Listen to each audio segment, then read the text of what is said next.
Right. మాజీ మంత్రి విడుదల రజనీ పట్ల చిలుకలూరిపేట రూరల్ సిఐ సుబ్బనాయుడు సభ్యత సంస్కరణలు మర్చిపోయి కీచకుల్లా ప్రవర్తించాడని వైఎస్ఆర్సీపీ కృష్ణా జిల్లా అధ్యక్షుడు మాజీ మంత్రి పేర్ని నాని తీవ్రంగా ఖండించారు.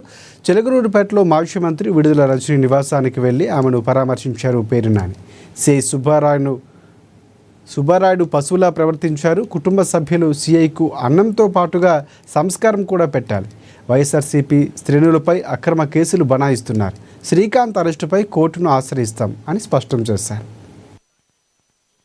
నేరంలో ఆయన అరెస్టు చేయదలుచుకుంటే ఖచ్చితంగా అయితే ఎఫ్ఐఆర్ చూపించాలి, లేదా నోటీస్ ఇవ్వాలి. ఎటువంటి కాగితం చూపించడు, ఎటువంటి కారణం చెప్పడు. నా ఇష్టం, నేను అరెస్టు చేస్తా, ఎవడా ఆపుతాడు? అవసరమైతే నీ మీద అసాల్ట్ కేసు పెడతా. మీరు విన్నారు, అవసరమైతే అసాల్ట్ కేసు పెడతా అంట రజనీమ్మ గారి మీద. ఆవిడ కారులో ఆవిడ కూర్చుని ఉంటే ఆ డోర్ లాగి ఆవిడ్ని బయటకు లాగుతాడు. మహిళ అనేటువంటి విచక్షణ లేకుండా ఎలా పడితే అలా ప్రవర్తిస్తాడు, మీదకు వస్తాడు. మన ఇంట్లో ఆడవాళ్ళు లేరా? ఇంట్లో తాడి కట్టిన వాళ్ళు లేదా? జన్మనిచ్చిన వాళ్ళు లేదా? తోడబుట్టిన వాళ్ళు లేరా? ఎలా పశువులాగా ప్రవర్తిస్తాం? చట్టం నీ ఇష్టం. ముద్దాయిలను అరెస్ట్ చేసుకుంటావు. ఒక శ్రీకాంత్ రెడ్డిని కాకపోతే మా పార్టీలో ఉన్న లక్షల మందిని చేసుకుంటారు. మేము రెడీగా మనం చెప్తున్నాం కదా సంవత్సరం నుంచి. మీ ఇష్టం వచ్చినండి, మీ ఇష్టం, మీ చేత మీరు చేసుకో. మీకు అధికారం ఇచ్చారు ప్రజలు కదా. మీకు అధికారం, ప్రజలు ఏ మాట చెప్పారో ఆ మాటని నెరవేర్చలేరు, ప్రజలకు మంచి చేయలేరు, ఊళ్ళు బాగు చేయలేరు.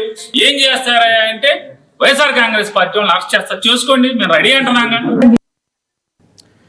వైఎస్ఆర్సీపీ నేత అరెస్టుపై ప్రశ్నిస్తే పోలీసులు దౌర్జన్యం చేశారని మాజీ మంత్రి విడుదల రజనీ తెలిపారు. సిఐ సుబ్బారాయుడు టీడీపీ కార్యకర్తలు వ్యవహరించారు. నాపై కేసు పెడతానని బెదిరించారు. ఇప్పటికే మా కుటుంబ సభ్యులపై ఎన్నో కేసులు పెట్టారని విడుదల రజనీ పేర్కొన్నారు.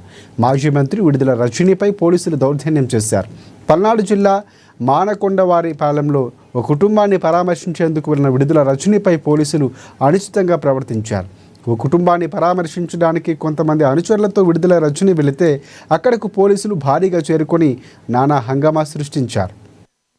కట్టసి కూడా మర్చిపోయి అతను మీదకి వచ్చి ఏ విధంగా నన్ను ఇబ్బంది పెట్టి కారు నుంచి బయటికి లాగేటువంటి ప్రయత్నం చేశారో మీరు అందరూ కూడా చూశారు.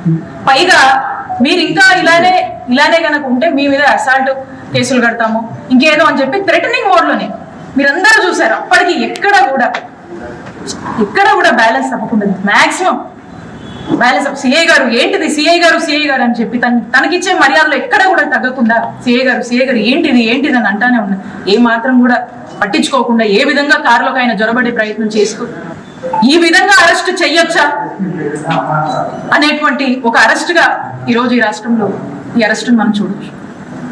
మొదటి నుంచి కూడా ఆ సందర్భంలో తనకి ఏవేవో ఫోన్లు వస్తానే ఉన్నాయి. మా ప్రెజర్స్ మాకున్నాయి. ఇక అదే మరి ఎవరి మెప్పుల కోసము ఈ విధమైనటువంటి ధోరణి, ఈ విధమైనటువంటి ప్రవర్తన, తను ఒక యూనిఫామ్ లో ఉన్నటువంటి సిఏగా తను మర్చిపోయి నేను ఒక ఎక్స్ మినిస్టర్ గా పనిచేసిన ఒక మహిళను అనేటువంటి విషయాన్ని పక్కన పెట్టి నేచర్ తో తను బిహేవ్ చేశాడనేది